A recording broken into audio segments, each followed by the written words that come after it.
नमस्कार दोस्तों, चिंतन क्लासेस में आप सभी का स्वागत है। उत्तर प्रदेश उच्चतर शिक्षा सेवा आयोग द्वारा आयोजित असिस्टेंट प्रोफेसर भर्ती परीक्षा 2022 के लिए समान अध्ययन जीएस के कुल 30 प्रश्नों को परीक्षा पैटर्न के अनुरूप सॉल्व करेंगे। असिस्टेंट प्रोफेसर भर्ती परीक्षा में मुख्य विषय के अलावा समान अध्ययन की भूमिका अत्यंत ही महत्वपूर्ण है, इसलिए इस खंड को तैयार करना बहुत ही ज़रूरी है। ये प्रश्न पत्र असिस्टेंट प्रोफेसर के साथ साथ net first paper, ELT, GIC एवं जहाँ कहीं भी जीएस संबंधित प्रश्न पूछे जाते हैं सभी के लिए वीडियो बहुत ही महत्वपूर्ण है।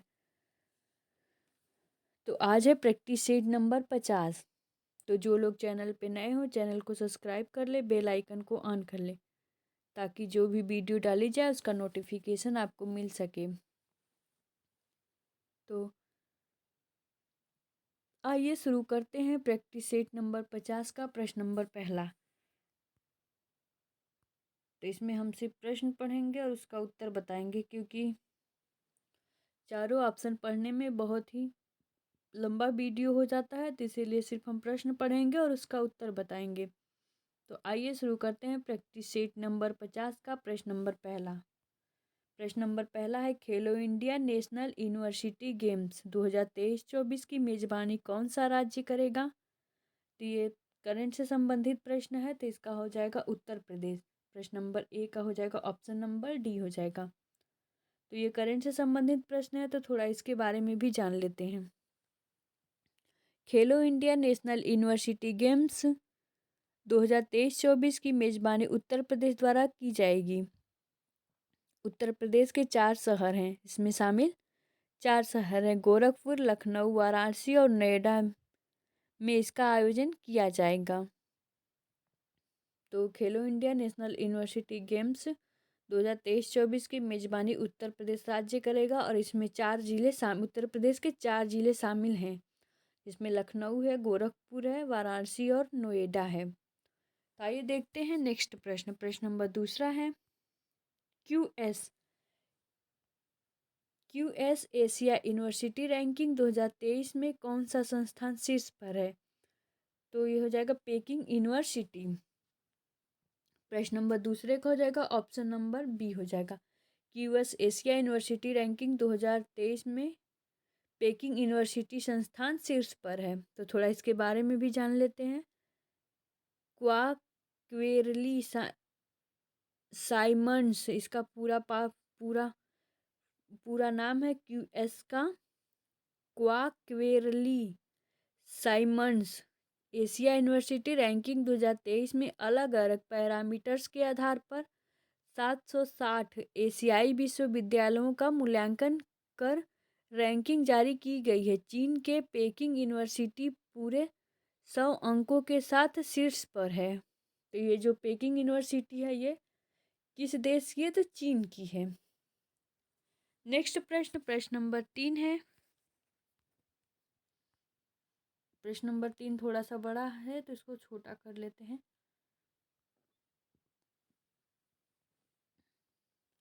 केंद्रीय वित्त मंत्री ने भारत के पहले सॉवरेन ग्रीन बॉन्ड फ्रेमवर्क को मंजूरी दी है। किस बजट में इसे जारी करने का प्रस्ताव दिया गया था? तो ये हो जाएगा बजट 2022 और 23। प्रश्न नंबर 30 का है ऑप्शन नंबर डी हो जाएगा। केंद्रीय वित्त मंत्री ने भारत के पहले सॉवरेन ग्रीन बॉन्ड फ्रेमवर्क को मंजूरी दी है, तो वह 2022-23 के बजट में इसे जारी करने का प्रस्ताव दिया है। तो इसके बारे में थोड़े से जान लेते हैं। केंद्रीय वित्त और कॉरपोरेट मामले के मंत्री निर्मला सीतारमण ने भारत के पहले सॉवरेन ग्रीन बॉन्ड फ्रेमवर्क को मंजूरी दी है। बजट 2022-23 में वित्त मंत्री ने हरित बुनियादी ढांचे के लिए संस्थानों को जुटाने हेतु संप्रभु ग्रीन बॉन्ड जारी करने का प्रस्ताव दिया था। नेक्स्ट प्रश्न, प्रश्न नंबर 4 है। अमेरिका के मैरीलैंड की गवर्नर बनने वाली पहली प्रवासी महिला हैं। तो ये कौन सी हैं? तो ये हो जाएगा अरुणा मिलर हैं। प्रश्न नंबर 4 का हो जाएगा ऑप्शन नंबर सी हो जाएगा। तो थोड़ा सा इनके बारे में भी जान लेते हैं। भारतीय अमेरिकी नागरिक अरुणा मिलर मैरीलैंड के लेफ्टिनेंट गवर्नर पद के चुनाव में विजयी घोषित हुई हैं। अरुणा मिलर इस पद पर चुनी जाने वाली पहली भारतीय अमेरिकी राजनेता और प्रथम दक्षिण एशियाई महिला भी बन गई हैं।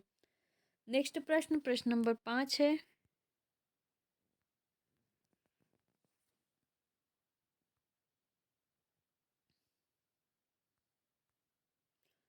प्रश्न नंबर 5 है, धुआं में आंखों को प्रभावित करने वाला कौन सा शक्तिशाली उत्तेजक होता है? तो ये हो जाएगा पैराक्सीएसिटाइल नाइट्रेट। प्रश्न नंबर 5 का हो जाएगा ऑप्शन नंबर डी, धुआं में आंखों को प्रभावित करने वाला पैराक्सीएसिटाइल नाइट्रेट शक्तिशाली उत्तेजक होता है। नेक्स्ट प्रश्न, प्रश्न नंबर 6 है। सामान्य स्थिति में वातावरण में प्रदूषण उत्पन्न करने वाली गैस है, तो ये कौन सी गैस है? तो कार्बन मोनोऑक्साइड है। प्रश्न नंबर 6 का हो जाएगा ऑप्शन नंबर ए हो जाएगा। सामान्य स्थिति में वातावरण में प्रदूषण करने वाली उत्पन्न करने वाली कौन सी गैस है? तो कार्बन मोनोऑक्साइड है। नेक्स्ट प्रश्न, प्रश्न नंबर 7 है। निम्नलिखित में से कौन एक द्वितीयक प्रदूषक नहीं है? तो नहीं है यहाँ पूछ रहा है, तो ये हो जाएगा 7 का हो जाएगा सल्फर डाइऑक्साइड। 7 का हो जाएगा ऑप्शन नंबर सी हो जाएगा।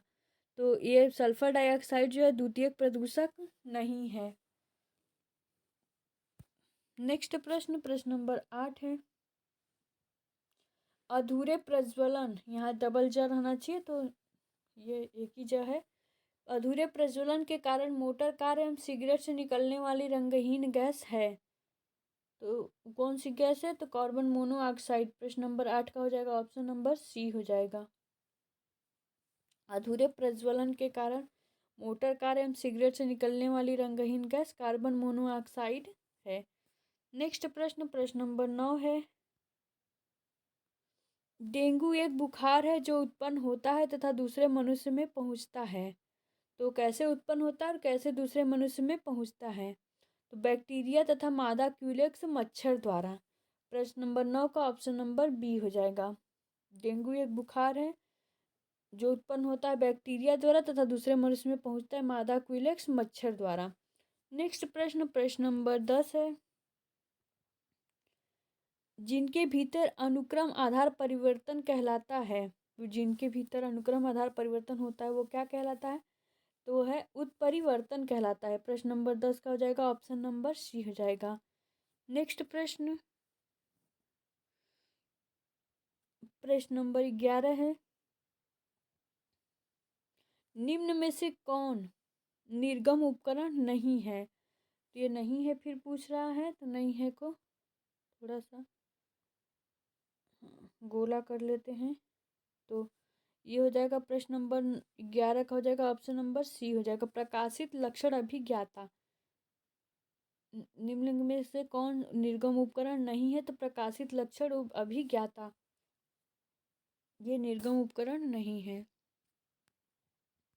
नेक्स्ट प्रश्न, प्रश्न नंबर 12 है। कंप्यूटर वायरस है, तो कंप्यूटर वायरस क्या है? तो ये हो जाएगा ऐसा प्रोग्राम जो स्वयं की प्रतिलिपियां बना सके, तो 12 हो जाएगा ऑप्शन नंबर ए है। कंप्यूटर वायरस क्या है? तो ऐसा प्रोग्राम है जो स्वयं की प्रतिलिपियां बना सके। नेक्स्ट प्रश्न, प्रश्न नंबर 13 है। 10 लाख बाइट्स लगभग होती है, तो 10 लाख बाइट्स कितने के बराबर होती है? तो ये मेगाबाइट के बराबर होती है। प्रश्न नंबर 13 हो जाएगा ऑप्शन नंबर सी हो जाएगा। नेक्स्ट प्रश्न, प्रश्न नंबर 14 है, सॉरी प्रश्न नंबर 14 है। तारे अपनी ऊर्जा प्राप्त करते हैं, तो तारे अपनी ऊर्जा प्राप्त कैसे करते हैं? तो इसको कूट के माध्यम से बताना है, तो आइए देखते हैं। ये नाभिकीय संलयन से और गुरुत्वीय संकुचन से। तो पहला और दूसरा, जिसमें पहला और दूसरा ऑप्शन में सही होगा वही हमारा सही हो जाएगा, तो इसका हो जाएगा ऑप्शन नंबर ए हो जाएगा। तारे अपनी ऊर्जा प्राप्त करते हैं तो नाभिकीय संलयन से और गुरुत्वीय संकुचन से।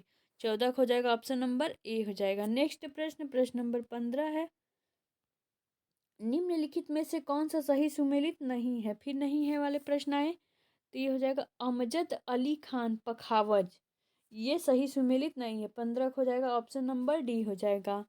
नेक्स्ट प्रश्न, प्रश्न नंबर 16 है, स्वर्णिम चतुर्भुज क्या है? तो ये क्या है स्वर्णिम चतुर्भुज? ये राष्ट्रीय राजमार्ग परियोजना है। 16 का हो जाएगा ऑप्शन नंबर सी हो जाएगा। स्वर्णिम चतुर्भुज क्या है? तो राष्ट्रीय राजमार्ग परियोजना है। नेक्स्ट प्रश्न, प्रश्न नंबर 17 है, जनसंख्या की दृष्टि से भारत का सबसे छोटा केंद्र शासित प्रदेश है, तो ये है कौन सा केंद्र शासित प्रदेश है? तो लक्षद्वीप है। जनसंख्या की दृष्टि से भारत का सबसे छोटा केंद्र शासित प्रदेश लक्षद्वीप है। तो आप लोग प्लीज़ कमेंट करके बताइएगा कि सबसे बड़ा, जनसंख्या की दृष्टि से सबसे बड़ा केंद्र शासित प्रदेश कौन सा है। नेक्स्ट प्रश्न, और ये लक्षद्वीप है, इसका क्षेत्रफल कितना है? नेक्स्ट प्रश्न, प्रश्न नंबर 18 है, निम्नलिखित स्थानों में से कहाँ सोम्पेन जनजाति पाई जाती है? तो सोम्पेन जनजाति जो है लक्षद्वीप समूह में पाई जाती है। प्रश्न नंबर 18 का हो जाएगा ऑप्शन नंबर बी हो जाएगा। सोम्पेन जनजाति लक्षद्वीप समूह में पाई जाती है। नेक्स्ट प्रश्न, प्रश्न नंबर 19 है, ये भी थोड़ा सा बड़ा प्रश्न है। प्रश्न नंबर, भारत के निम्नलिखित लौह इस्पात उत्पादक केंद्र में कौन कोयला क्षेत्र से काफ़ी दूर स्थित है? तो ये कौन है जो सबसे दूर कोयला क्षेत्र से दूर स्थित है? तो यह हो जाएगा भद्रावती। प्रश्न नंबर 19 का हो जाएगा ऑप्शन नंबर डी हो जाएगा। भारत के निम्नलिखित लौह इस्पात उत्पादक केंद्र में कौन कोयला क्षेत्र से काफ़ी दूर स्थित है? तो यह है भद्रावती, जो है काफ़ी दूर स्थित है।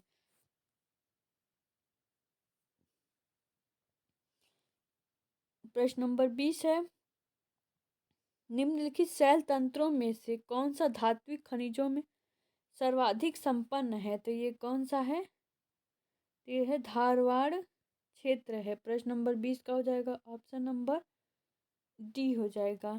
शैल तंत्रों में कौन सा धात्विक खनिजों में सर्वाधिक संपन्न है? तो धारवाड़ क्षेत्र है। नेक्स्ट प्रश्न, प्रश्न नंबर 21 है,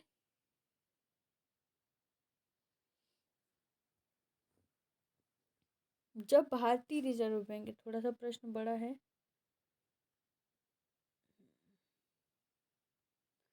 जब भारतीय रिजर्व बैंक नकदी रिजर्व अनुपात CRR में वृद्धि की घोषणा करता है तो उसका तात्पर्य क्या है? तो ये वाणिज्यिक बैंक के पास उधार देने के लिए कम मुद्रा होगी। 21 का हो जाएगा ऑप्शन नंबर ए हो जाएगा। जब भारतीय रिजर्व बैंक नकदी रिजर्व अनुपात CRR में वृद्धि की घोषणा करता है तो उसका तात्पर्य क्या है? तो वाणिज्यिक बैंक के पास उधार देने के लिए कम मुद्रा होगी। नेक्स्ट प्रश्न, प्रश्न नंबर 22 है, सेंट्रल बैंक के परिणात्मक उधार नियंत्रण उपाय में निम्नलिखित में क्या शामिल नहीं है, पूछ रहा है।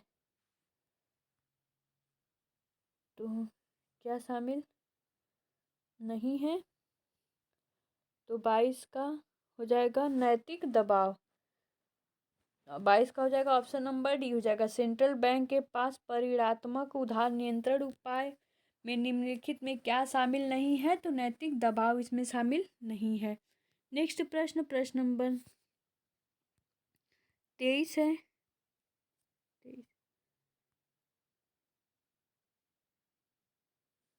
प्रश्न नंबर 23, भारत में पहली स्वर्ण रिफाइनरी कहाँ स्थापित की गई? तो ये सिरपुर। प्रश्न नंबर 23 का हो जाएगा ऑप्शन नंबर सी हो जाएगा। भारत में पहली स्वर्ण रिफाइनरी सिरपुर में स्थापित की गई। नेक्स्ट प्रश्न, प्रश्न नंबर 24 है, भारतीय संविधान की 8वीं अनुसूची में कौन सी भाषा वर्ष 2003 में जोड़ी गई? ये हो जाएगा कौन सी भाषा थी? तो हो जाएगा संथाली भाषा थी, जो वर्ष 2003 में जोड़ी गई। भारतीय संविधान की 8वीं अनुसूची में संथाली भाषा जो थी वह 2003 में जोड़ी गई। नेक्स्ट प्रश्न नंबर 25 है। संविधान के किस अनुच्छेद के अंतर्गत हिंदी को राजभाषा के रूप में दर्जा प्रदान किया गया? तो ये कौन सा अनुच्छेद है? तो हो जाएगा अनुच्छेद 343A एक मतलब है। तो संविधान के किस अनुच्छेद के अंतर्गत हिंदी को राजभाषा के रूप में दर्जा प्रदान किया गया? तो अनुच्छेद 343A। नेक्स्ट प्रश्न नंबर 26 है।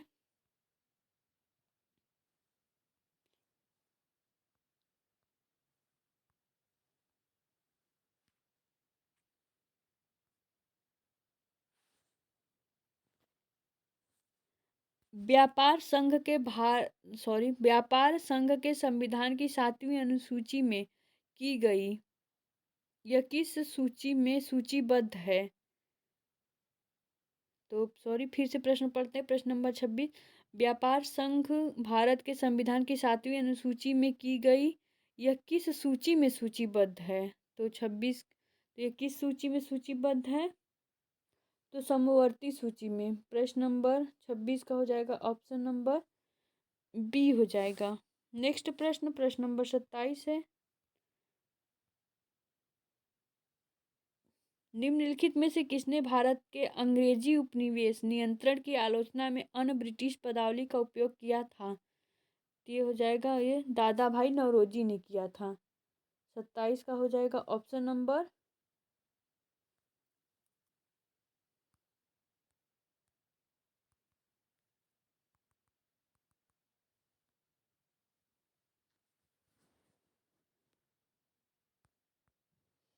27 का हो जाएगा ऑप्शन नंबर सी हो जाएगा। निम्नलिखित में से किसने भारत के अंग्रेजी उपनिवेश नियंत्रण की आलोचना में अन्य ब्रिटिश पदावली का उपयोग किया था? तो दादा भाई नौरोजी ने किया था। नेक्स्ट प्रश्न नंबर 28 है।